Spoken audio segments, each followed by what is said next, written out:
First, he won us over with his witty punchlines. Then he captivated us with his charming screen presence. And then he completely bowled us over with his rich imagination in his sci-fi debut, Acts of God. For our final session of this fantastic HarperCollins World Book Marathon Day, we have Kanan Gill in conversation with our publisher, Poulomi Chatterjee. Enjoy. Hey, Kanan. Good, Hi, Poulomi. good to have you with us today. It's World Good to Book be Day. here. And Yes. no better way to well celebrate it than to talk to you because your novel, which is for readers here, Act of God, if you all haven't read it, go buy it immediately. Uh, Immediately. yes, immediately, because it sold almost close to 30,000 copies now in about 4 months, which is great. So congratulations. Thank you And we very are very much. reassured that reading is still happening. People are reading, readers are at it. And that it's great to have books like this that just, touch chords with so many people, right? So tell Thank us you, your Poulomi. experience of hearing that. I love to hear it, honestly. And what better day to hear this good news than World Book Day? And even if this was a pre-recorded conversation to be released on World Book Day, the news would still fill my heart with as much joy as it would on this World Book Day. And today is World Book Day. Mm. Uh, Yeah, I actually had no doubts about people who were always, ever since I was growing up, people have been whinging about the decline of reading, like since the late 80s. And Yes. sure, there is a shift in reading behavior for sure. You wouldn't scan through a magazine in a dentist's office uh, because you have your phone and also you don't go to the dentist as much. But I think that people take reading more seriously, the people who do, and barring some people who view it as an athletic event where they set a goal of like this is how much reading I do, which I think that's being a little punishing to yourself. I Yes, think reading is very much alive and well, and if not reading, at least the institution of commerce. indeed. But great. So on that note, I'm going to start to talk about your book a bit, Yes.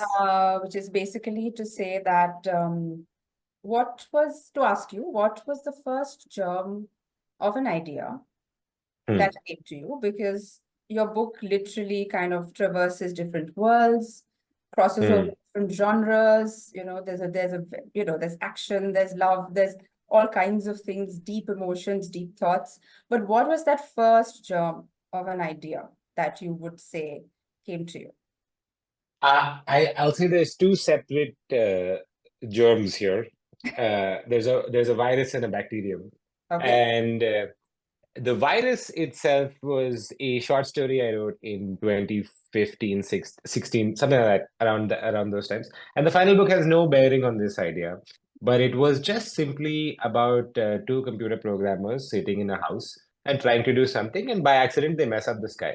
And the final book has no relation to this, of course, but I thought it was an interesting idea. And the second, the bacteria in this is the style of prose.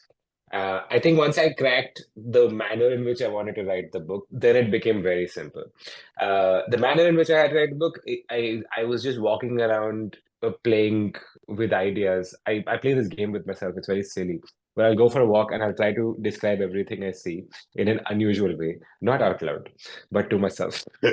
and and just challenging myself to just go into stranger and stranger places of descriptions and analogies and metaphors. And then one day, the storage instructions for the book, just the idea of there being storage instructions, came to me fully formed, and I'm like, this is so silly. Oh, this is the tone. The tone is going to be anything goes. Mhm. Yeah. And so no, both if you put a virus and bacteria together, you are very ill. You have acts of God. Two. Yeah. Right. Yeah. Now, obviously, because you thought about it like this, and and the way you think is very different. You're thinking of many things at the same time, and so on and so forth. Did it seem at any point like the plot or any of the characters was like running away from you, or surprising you, or did you have complete control? of them? So I have fully the various genre ducks and swoops this novel takes, as you described, are a consequence of the process of making it up as you go along.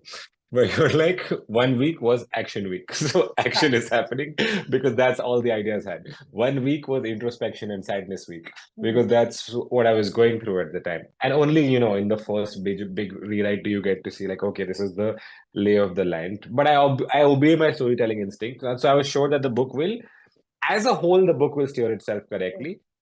Character-wise, I was worried that some of the pacings was uneven, and a lot of the characters surprised me. One of the characters fully disappeared, so I removed them in the first revision I did. Okay. But there was another character who I wrote in. I mean, I was like, this person will be important for sure, and they just never came back. Like Right. only when I was doing a revision, I was like, oh, I made this very important character, and they just never had any use in the book, so I never wrote them. So that was a surprise. But almost every situation, I think it's not a good idea to have preconceived notions about a character you're writing. I don't know how other people feel about this, but I did. And they always went against my preconceived notions, which is almost the experience of writing these characters has been the experience some people have had of reading it. Of some characters, people say like, "Well, I didn't really like her in the starting, but she was my favorite towards the end." And I was like, that's how I felt as well. I didn't know as like just this plain foil sort of character who wouldn't show up again. But there were situations where I was like, well, what would she do in this situation? And sure enough, took action. Sure enough, had a impetus for her action, and then revealed herself to be a person who is skillful. I wouldn't say who because this is spoilers, but still, yeah. So obviously you had great fun writing it, right? Which part of it would you say was the most fun for you in that sense? It could be a plot thing, it could be a setting, it could be a character that you were most invested in or had the most fun with. Do you know what I mean? So which Yeah. part of it really kind of Starting out, I would just like, and a lot of this fell away in the editing process, as you might know. a lot of It's it I was just kept in too. a lot of it was kept in, yes, of course.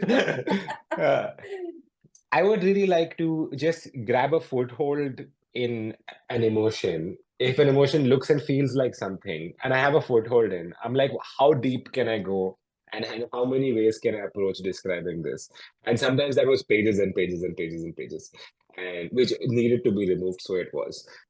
But I had a lot of fun doing that. But it was also like I didn't always have access to the insight I needed in the moment. However, the Manjunath and Heng parts were always fun because I knew they were always going to do something insane. And so I didn't need to worry at all. Manjunath can say anything at any point. So I would challenge myself to make him say something absolutely strange and then have someone justify it as like, no, this is actually what he means. And so, writing absurd characters is always my favorite. And I would always like when I start writing something for it to be an outright farce, but it just doesn't end up being because everyone catches feelings. This is true. Yeah. It does come across that those are the parts that you enjoyed the most. Yeah. It does come across because it's really kind of when one is reading it, the enjoyment that one gets because the connections between the thoughts and what they're saying and what he means is just kind of it comes together in this strange way the wires are crossed in your head when you're reading it and it's really it's fun. It's some kind of crazy wisdom I feel Manjunath has access to. And if you're watching this and you've not read the book, you probably won't understand what we're talking about. Which is why you have to buy it, $3.99, good price, cheap price. Available everywhere you buy books. But my altogether favorite part, I think, was writing. There's a chapter about officer bread at a fountain, which I think was the day I was most pleased with myself. I wrote that in one sitting, and I remember like walking around my desk going, good job, good job. Oh, that's the best feeling. That is. Yeah, good job. आज क्या कर दिया मैंने? Good job, good job. So also as enjoyable as a novel is, you have very deep themes at its core, right? Existential stuff that was there. I found that I would get really drawn into the storytelling.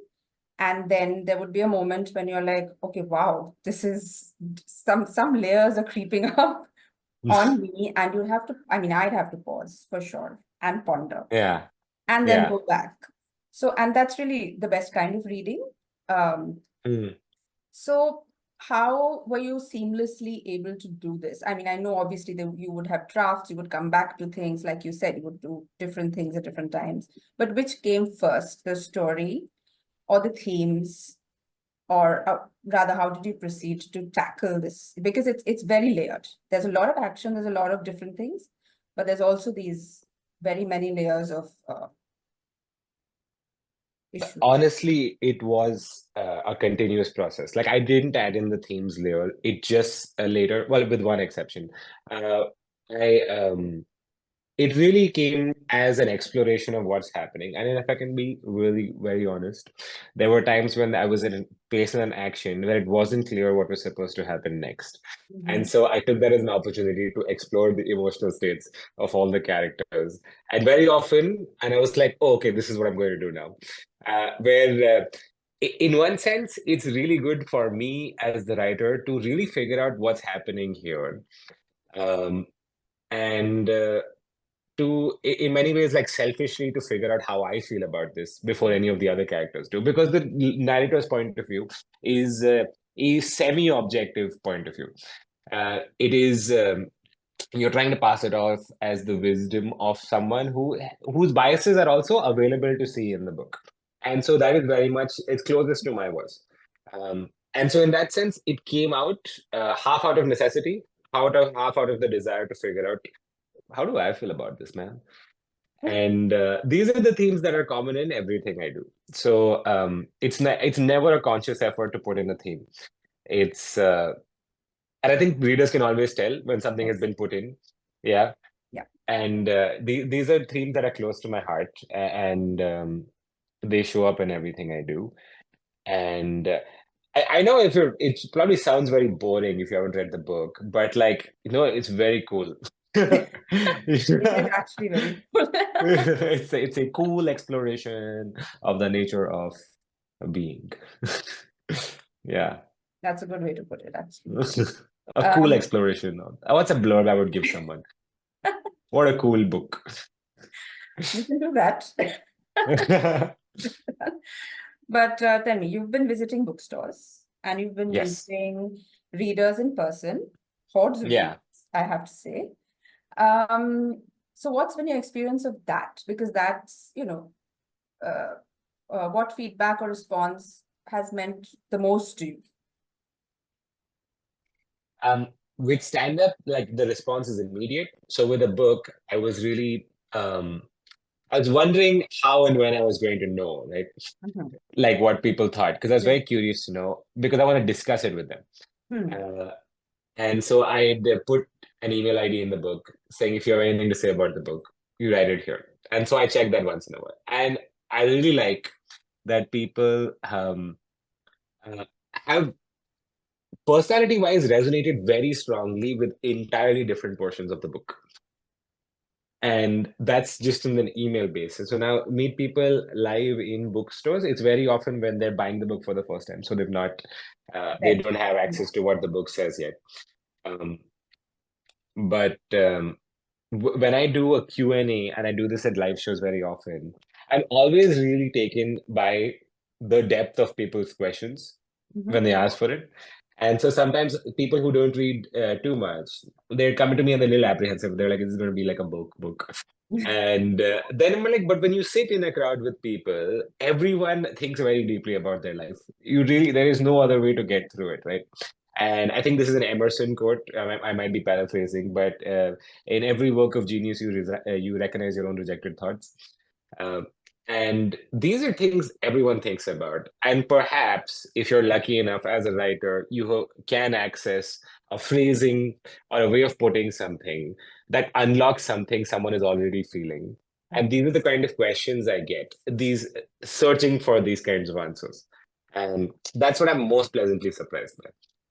I was very concerned when we're doing Q&As because I've been doing stand-up for so many years. And I get very nervous being on stage where no one is laughing. I'm not making them laugh. I'm like, what are we Right. doing here? What is this? Sammelan. But I found that it's equally easy to go into this mode because the people who come for these things really want to engage in this way. And this is also like a valuable way of meeting people, interacting with them, talking with them. So if that is a very long-winded answer to your simple question. No, that's Yeah. what it was. That's great. So you're a reader yourself, obviously, Yes. right? Yes. Which book would you say has impacted you most? In my life, I'm not meaning in a very heavy way. It could be in any way. It could be influenced or impacted, however you want to. Is there one book that stands out? Is there a genre that stands out? I can give you different moments at different points in time. It is by no means an Sure. exhaustive list. Okay. Yeah. So when I was a kid, Mallory Towers, Sure. I Oh, loved nice. Mallory Towers. Memorized Mallory. Read Mallory Towers so many fucking times. But I was 5, I think, or 6, and we had access to a library then, and we would just read all the Enid Blytons. And because we were staying in an army cantonment, because Dad was in the army, we actually had like a Secret Seven kind of life. It was a bunch of kids going out and exploring and finding things in the forest. It was wonderful. And so there was a very dark, a very stark consonance with that. I think in my early teens, I read Woodhouse for the first time, the Blandings books, and that has made like a permanent impact Oh, on yeah. me. Yeah, because I was like, I didn't know books were allowed to be funny. I had no idea. Right. Uh, That's and interesting. like I didn't know it could just be funny the whole Yeah. time. I thought there's a mystery that has to happen and this and that, but this is just from beginning to end funny. Yeah. And then I read Catch 22 around the same time, and I was like, I didn't know you were allowed to be crazy. And I think every book I read is sort of added to the momentum. But I think a lot of people have this in common. But until you turn maybe in your early 20s, I never really had a strong opinion on a book in a sense. I never dismissed a book. I mean, I liked it, didn't like it. I didn't have a strong feeling about anything. And the first time I was like fully wowed in every way was when I read like Slaughterhouse-Five when I was 21. Yeah. Where I was like, oh, you can do everything in one book. Yeah. It can be funny and it can be crazy and it can be deeply emotional and there's a mystery. And so that I think that was the biggest aha moment Mhm. of like everything is possible. Now I chase this. And in a way that since then I've become very opinionated on novels. Because not because I expect every book to reach that standard, but because you expect a book to be authentic to what the book is trying to achieve. Sure. Yeah, what do you feel that way? On what basis, Paul, would you evaluate a novel? It would be actually on authenticity, a lot of it. Authenticity, right? Yeah. Yeah. And that yeah, I think it's authentic. I mean, though that word kind of encompasses a lot because the voice has to, Yeah. The themes, the voice, the characters, everything has to speak in the same way, Yeah. so to speak, to the reader. Yeah, it has to serve the same purpose. And I think you can always tell as a reader when someone has come in the middle and said, do this or don't do that, or when someone's own desire to make a book a certain way has gotten Yeah. the best of them. Yeah. Or when a writer, a couple of books in, has developed their own tricks. And I'm like, yeah, don't use your tricks on me. I know your tricks. Yes, that happens. Yeah. So now we'll go into a rapid fire round. These Let's are do it. questions that we've collated, and they are not very book related, all of them. So Okay. So what's your go-to comfort food? Apparently people want to really know that. Comfort food. Yeah. Aloo paratha. Okay. What are you binge watching these days? Nothing, sadly. Because you're too busy touring. Yes. Yeah, no, I'm on tour, so I'm barely trying to read that like YouTube. Okay. Mumbai versus Bangalore round. Okay. Mumbai traffic Tough. versus Bangalore traffic. Tie for last place. Okay. Mumbai food versus Bangalore food. Preferential to Bangalore food. Not an indictment. Preferential. Mumbai weather versus Bangalore weather. Bangalore weather. Come on. Yeah. Yeah, come on. Yeah. And your favorite Indian comedian? Oh, everyone tied for first place. Namaste. Namaste. Namaste is good. So, and of course, now it's World Book Day. So, what would Yes. your message be to readers and say not as yet readers? Your one message. Oh, okay. Don't worry about it.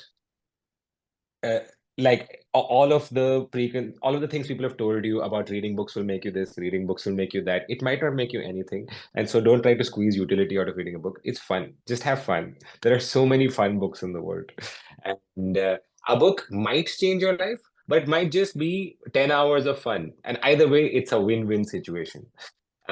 So give it a shot. Read any book and don't let anyone make you feel bad for what you're reading. That's great. So, thank you so much for joining us today. Thank you, Poulomi. My I pleasure. hope many, many, many more readers read your book and love it That's as much as we absolutely. loved being a part of it. And Thank you so much. that it leads you, and this conversation leads them to many more books that you have mentioned, and that you write many more delightful books to entertain all of us. Yay. Hey. Thank you. It's my pleasure to talk with you on what is World Book Day, and certainly not another day 2 days before. Absolutely. All right. Thank you so much. My pleasure. Bye. Bye. Bye.